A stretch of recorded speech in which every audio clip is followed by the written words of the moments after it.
I chose this vehicle because it was kind of unique away.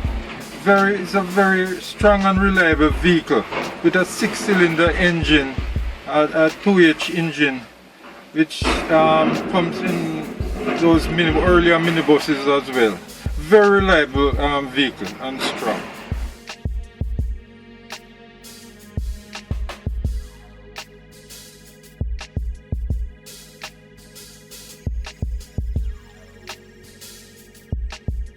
My name is Colin Burton.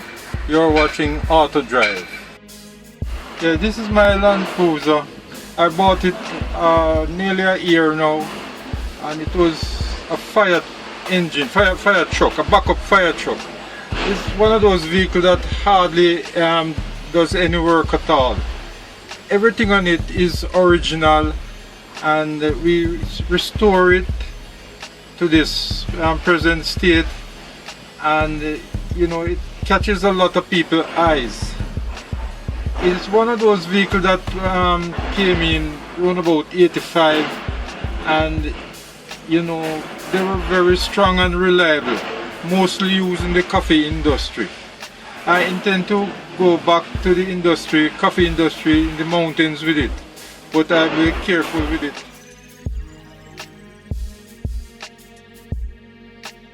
I chose this vehicle because, you know, they were unique, as I said, and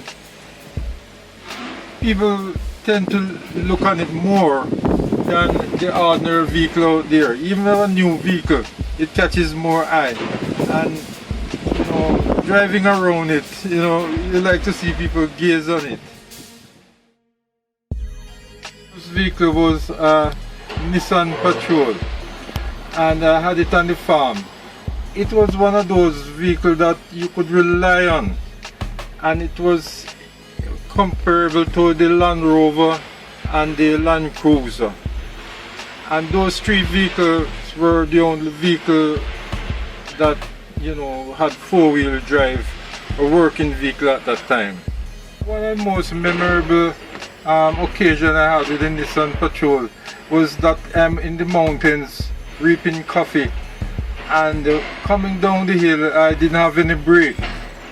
The brake line was broken, and so we had to go in a low range and go into one gear and creep it down off the hill.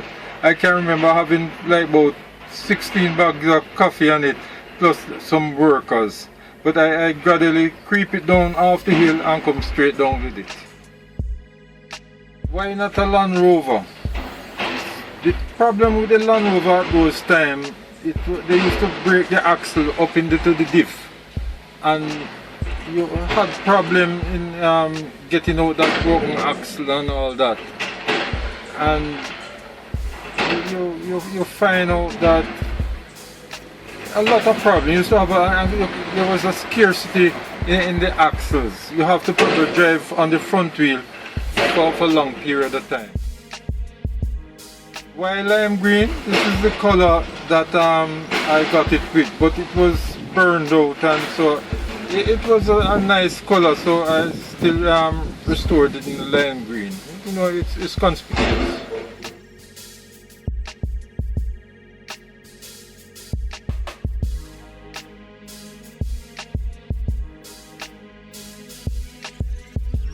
Alright, so this is a true workman vehicle. Now the paint job, I must give the painter a lot of credit. They have made sure they took off all these parts here and they painted them over. It must be noted that you can screw these two things off to adjust the windscreen, and you can also screw and get the top off this vehicle. So this vehicle was made to be functioning in almost any terrain. Now everything is manual, and in the truest sense it's manual. So if you want to put on your high beam, for example, you turn on your headlight by pulling this up, and then you press down here for high beam, and you press down here again to take off high beam. So everything was basically like a pull system. For your windshield wipers, this is what you have to press to get it on, and everything has that kind of manual feel to it. Alright, now I'm in the Landcruiser Now these vehicles were made to just work and work really hard. Everything is manual about this. The steering wheel is big and you have to use your entire body, upper body, to turn it. Alright, I'm in first gear, handbrake down, and we're going to head on the street with it. Now this one has been restored to about 80%. I mean, there's a little bit more restoration that's needed. The vehicle needs to be aligned a little bit. But I mean, that's simple things going forward. This was competing with the Land Rover Defender at the time, and I mean, well, it still is. So if you notice, a lot of things that the Land Rover Defender can do, this vehicle can also do. It's not going to be the fastest vehicle, I'll tell you that. Even then, this vehicle was probably just meant just to haul a lot of load around, and if you worked on a farm, it was ideal. I must mention also that the intake for the engine is very high, so this vehicle can go through a good amount of water without feeling any way or shutting off. Now it's four-wheel drive, as you can imagine. However, to get four-wheel drive for this vehicle, it's a manual process. You basically have to get the vehicle to a stop and then engage a four-wheel drive and then change your gear as usual from first, second, third, everything that you're accustomed to. This vehicle sounds like a trailer when you're driving it. It's a diesel, so of course you're going to hear the engine because it's revving at a very high rate. Let me see if I can find third gear. Alright, I just found third gear.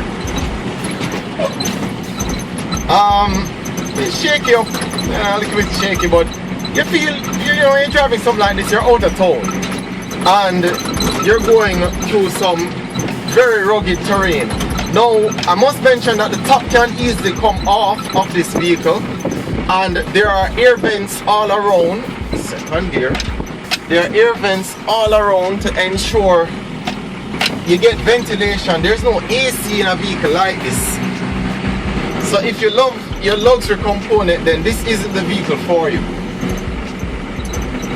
Everything on it basically works though, which is something good, even the horn. Kind of surprised at that. Somebody's blowing me.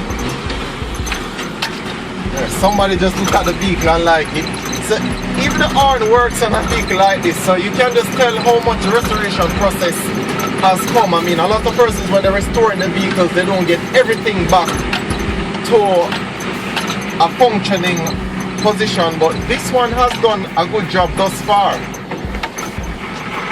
Now, when you're in a vehicle like this, you feel nostalgic and you feel very utilitarian. You feel like you really want to get some type of job done. It must be noted that don't expect no AC from this vehicle. Don't expect no feeling of comfort from this vehicle. You're going to have to drive this vehicle. And everything still functions, which is something good.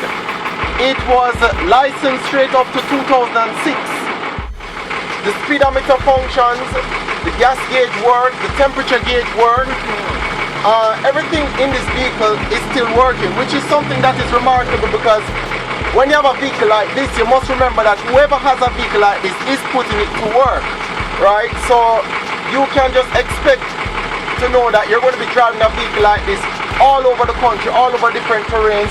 Much like the Land Rover, there are different vents all about this vehicle. So there are two manual opened vents that are mostly to the ground of the vehicle that you have to open up, so when it gets really hot, especially when you're working on a hot day, you can basically open those vents and feel the breeze.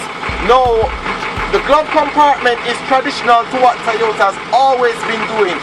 If you watch my 2016 Hilux review, you notice that they gave you, instead of putting the sticker on the glove compartment, they gave you a little pamphlet to tell you how to switch up the gears, basically from high gear to low gear, so that you'll understand how to use it in a rugged terrain. And it's very nice to notice that in a vehicle of this age, I mean, Toyota was practicing something like that from such a far time.